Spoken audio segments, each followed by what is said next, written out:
What are we waiting on to live? Are we waiting on a death sentence? Is that what we're waiting on? A prognosis of death? That's what, is that what it is? Is that what we're waiting on for us to begin to live? Because if that's in fact true, which I believe that it is, that you don't really begin to live until you begin to die. And you can have a million problems until you have a health problem, then you only have one problem. Well, these two things to me are both screaming the exact same thing. And that is that for a lot of us, we're simply not living in the moment. We are not living intentionally. We are instead living and settling for the default. And that's a sad predicament. It really is. It really is, because this life, well, we only get one of them.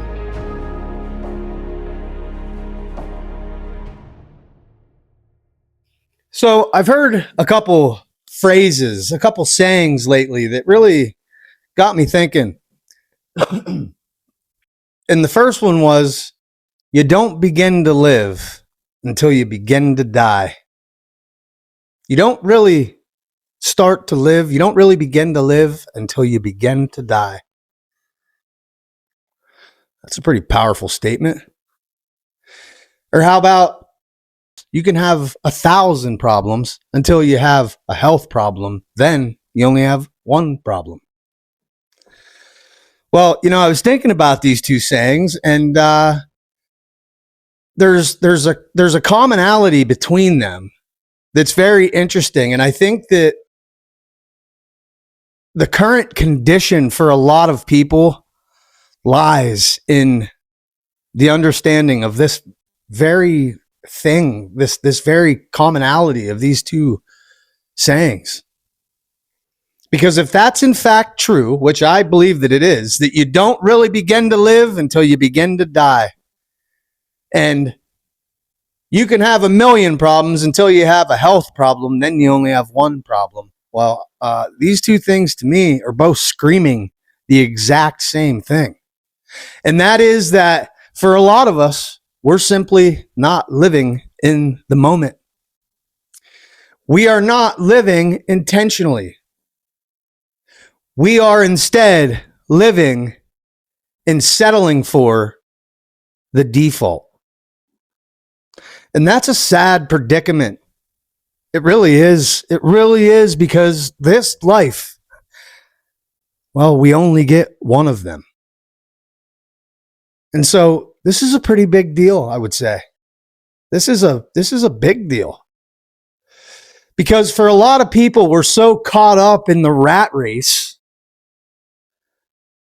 And, I would even venture to say that you're on a ride that you never even opted to get on. At least that's how I feel. See, because for me, what lies ahead in the future, what I see out ahead of us in the future, I would rather go backwards. I would rather go backwards in the past, for sure. I don't like what I see out ahead. But that's what's waiting for us all. And so if this is simply a rat race, and we're all in this rat race together, why are we settling for default?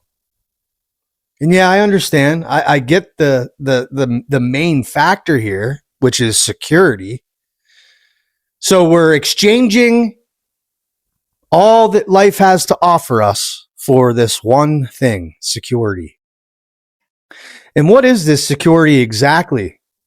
Because see, after I really contemplated on this, I think it's a false sense of security anyway.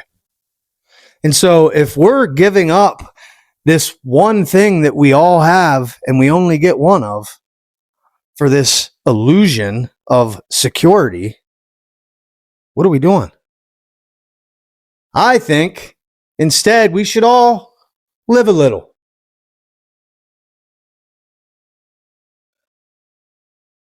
Because that's the reality. We're just going along with the motions, right? We're just here for the ride. We're just along for the ride. Life is so valuable. I think we've lost sight of how valuable life actually is, and the reality that we only get one. And for many of us, this life, whether it's been a series of bad decisions or whatever it is that has landed us in this very moment, the present moment, surrounded by the situation that you are in, whatever it is that has got you to this point, if it is mundane, if it is not fulfilling, if it is not what you want out of life, then what are we doing? What are we waiting on to live? Are we waiting on a death sentence? Is that what we're waiting on? A prognosis of death? That's what, is that what it is? Is that what we're waiting on for us to begin to live? Someone to tell us that we're dying? Is that what it's going to take? Or is it just going to be, once you're faced with the reality that you have a clinical, health condition or some type of condition that is going to limit your abilities in terms of health? Well, why wait for that to happen? It may be too late at that point. So what is it that we're waiting on? What are we waiting on? Because, see, I don't think we should be waiting. I don't think every time we hear that click of the clock, that's another piece of sand that's going through the hourglass of time, which is the representation of our life. I don't know. I feel like there's a lot of people out there just going with the punches here, and you don't have to. And I get that, you got to survive, but listen, if there's something screaming within you that there's more to life than what you're experiencing, don't wait to chase after it. Do it now. Be intentional in every moment. That's how you live. You live with intention. You live in the present moment. You can't be worried about things that are in the past, and you can't be in anxiety of things in the future, because that's what it is. To look into the future is to be anxious, and to look in the past is to be depressed. To be in the present is to be in the moment and to be intentionally fulfilled in life. And that's where we should all be, living in this present moment. Yeah, I'm worried about what the future holds too, but if I go there and I allow my mind to go there, then it takes over and it causes me to be anxious. And that's not a mental state that we should be in. So if I have control over it by just only focusing on the here and the now, then that's what I need to do. In the past, as much as I would love to go back there, even amidst all the mistakes that were in it, I would love to go back to the old way, because I don't like this new way. Not at all. But when I can't go back, and so when I think about the past and I spend too much time there, I start to get depressed thinking about it. Whether it is the bad decisions that were made or the fact that I can't go back, either way, it's a depressing thought. And so the key is to live in the moment, and it's to chase after whatever it is that brings you peace. Because I have this concept of the 3 P's. It's purpose, pursuit, peace. If you can find your purpose and then pursue that purpose, I think that's ultimately what leads to peace. That's what I think. And I think until you do,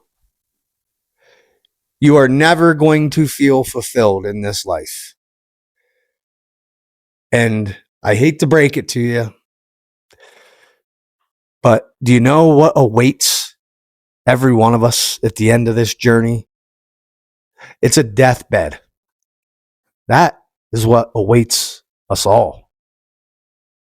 But for me, it's not the deathbed that I'm frightened of. It's not the deathbed that I fear. What I fear is laying on that deathbed and being full of regret. That's what I fear most. Regret. Because I have enough of that right now at this present moment that resides in my past. I definitely don't want to be at that spot in life, thinking about all that regret. And so what I am submitting to you here today, don't wait for bad news to begin to live. I mean, the popularity of these very phrases that I said in the beginning, because they are, I mean, I've heard it multiple times. Since I've heard each one of those things, I've heard them a lot. And so when that's what you're hearing out there, I think it's speaking volumes to what's actually going on in society. And so don't settle for the default. I know that it's easy to get trapped in that. But that's what it is. It's a trap. It's a trap. And as far as this thing, security, I get it. I really do. I get it. I'm human as well. I'm right here with you. But there is nothing preventing you from chasing that first P, your purpose. And if you chase that in pursuit of peace, I think ultimately you will find it. But first, we have to first pursue that purpose. So whatever that is for anybody seeing this, whatever that purpose is, I truly believe that that's where your peace resides. And so don't wait for bad news to go out and find it. Anyway, I'm Brad Casper. This is Casper's Corner. If you haven't yet, subscribe. We're out.